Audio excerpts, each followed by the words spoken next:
Viewers knew this version had existed because fragments had surfaced years earlier in a Film Roman demo reel.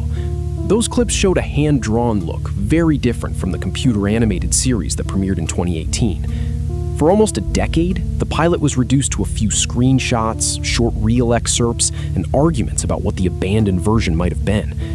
Then, the full film arrived, reportedly from a former crew source and uploaded through the preservation group Derps. The discovery did not reveal a secret extra episode of the finished show. It restored an entire production branch that had been cut off before broadcast. Fully Charged was developed as a new television interpretation, rather than a direct replay of the game plots. That meant balancing recognition with reinvention. Mega Man needed the visual signals fans expected, but the show also wanted a school-life setup, supporting cast, and mythology built for a new audience. A pilot is where those compromises become visible. It has to prove the action, the comedy, the transformation mechanics, and the tone in one package. The 2D film shows an earlier answer to those questions, before the final production pipeline settled. The episode also reveals how much exposition the early team expected to carry. New viewers needed to understand Aki's double life, his powers, his family, and the threat structure. Existing Mega Man fans were scanning for familiar names, silhouettes, and rules. That produces a pilot with two audiences looking for different promises. The 2D version leans on visual energy to bridge them, moving quickly between school comedy and action. Whether every beat works is less important than seeing the original balancing act in full. In 2017, material from a Film Roman reel circulated online. It included pieces of a 2D Mega Man project and a warning that the footage did not represent the current look. That sentence did two things at once. It confirmed the animation was legitimate, and it confirmed the production had already moved away from it. Fans could see enough to compare character designs and staging, but not enough to understand the pilot's story or rhythm. The fragments became a reference point for an object nobody could watch. Every discussion of the later CGI series carried a ghost version beside it. The final series emerged from a retooled production involving DHX Media, later known as Wildbrain, and a computer-animated visual approach. Retooling is normal in television. Networks test a pilot, budgets change, partners shift, designs are simplified, and the version that reaches air may differ sharply from the first sales film. What makes this case unusual is how visible the fork became. The 2D pilot was not merely a storyboard. It was a complete enough episode to demonstrate a functioning alternative. Once the show premiered in CGI, the earlier version became expensive work with no normal release route. Missing pilots attract projection. A handful of attractive drawings can become proof that the abandoned show was darker, smarter, or more faithful, even when nobody has seen a complete scene. The Fully Charged pilot accumulated that kind of expectation. Fans compared stills to the final CGI models and filled the missing runtime with whatever they wanted the series to be.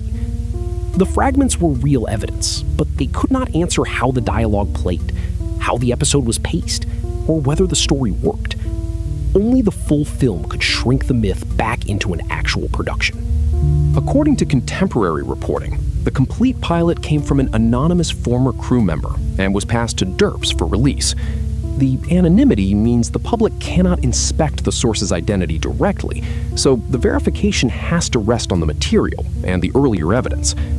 The Film Roman reel fragments match the recovered pilot's style. The runtime and structure are coherent. The film contains production details unlikely to be assembled from public scraps. Together, those points make a strong case, while preserving the distinction between reported provenance and independently published proof. Good coverage does not need to expose a source to explain what is known and what remains private. When the full upload appeared, the old reel footage provided an independent comparison point. Character poses, color choices, line work, and shot material could be matched across sources separated by years. That does not prove every detail of the reported handoff, but it makes the film's production identity much harder to fake. Fragments are often treated as disappointing placeholders. Here, they became the reference sample that helped authenticate the complete recovery. The recovered pilot contains 2 story segments and enough finished animation to judge the earlier direction on its own terms. Some designs feel closer to traditional television animation. Action beats use different staging. Character performances land differently because the movement and facial language are drawn rather than modeled. But the biggest change is conceptual. The pilot is no longer a set of promising images. It is a complete argument with strengths, weak spots, jokes, exposition, and production compromises. Viewers can finally evaluate what was actually made, instead of what 5 seconds of real footage allowed them to imagine. It is tempting to reduce the story to 2D good, CGI bad, or the reverse. That misses the historical value. The two versions were built under different production conditions and solved different problems. A pilot can use animation detail that would be difficult to sustain across a season. A final series may redesign characters for schedule, cost, international delivery, or technical consistency. The recovered film gives us evidence of the earlier aesthetic. It does not give us the internal budget sheets or network notes that explain every later choice. Comparison is useful when it identifies concrete differences. It becomes fiction when it assigns motives the surviving documents do not support. The full pilot closes one question and sharpens another. We now know what the 2D version looked and sounded like over a complete episode. We still do not have a definitive public record of the decision process that replaced it. Reports identify the shift in studio and style, but production changes rarely have one clean cause. The real explanation may involve schedule, financing, partner preferences, technical goals, and audience testing at once. That missing behind-the-camera history is less visually exciting than the pilot, but it is the next serious research target. A finished-looking pilot represents far more than one abandoned design sheet. Writers broke the story, voice actors recorded it, board artists staged scenes, designers solved characters and locations, animators, compositors, editors, and production staff turned those choices into 21 minutes. When a project is retooled, much of that labor becomes invisible because the replacement version inherits the title. Preserving the pilot restores credit to a whole production phase, not only an alternate drawing style.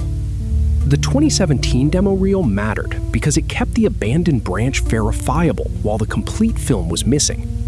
The 2026 upload mattered because it restored duration, sequence, and intent. Together, they show how fragments can authenticate a later recovery. They also show why pilots deserve preservation, even when the finished series exists. A pilot records a fork in the road. People designed it, animated it, revised it, and used it to argue for a show that ultimately took another form. Once that branch is cut, the labor can disappear behind the version that aired.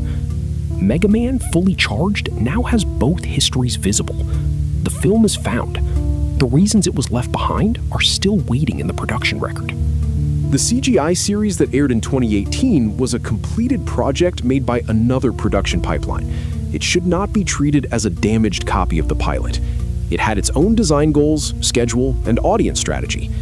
Seeing both versions is valuable because it exposes the scale of the retool, not because one must erase the other. Production history becomes clearer when the comparison stays concrete. This staging changed, this model changed, this relationship was rewritten.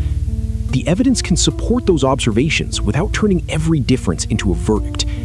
It also gives future interviews a precise object to discuss. Former crew no longer have to describe an unseen pilot from memory. They can point to scenes, revisions, and production choices. That may be the recovery's most useful second life. The film can now anchor the history that still has not been written.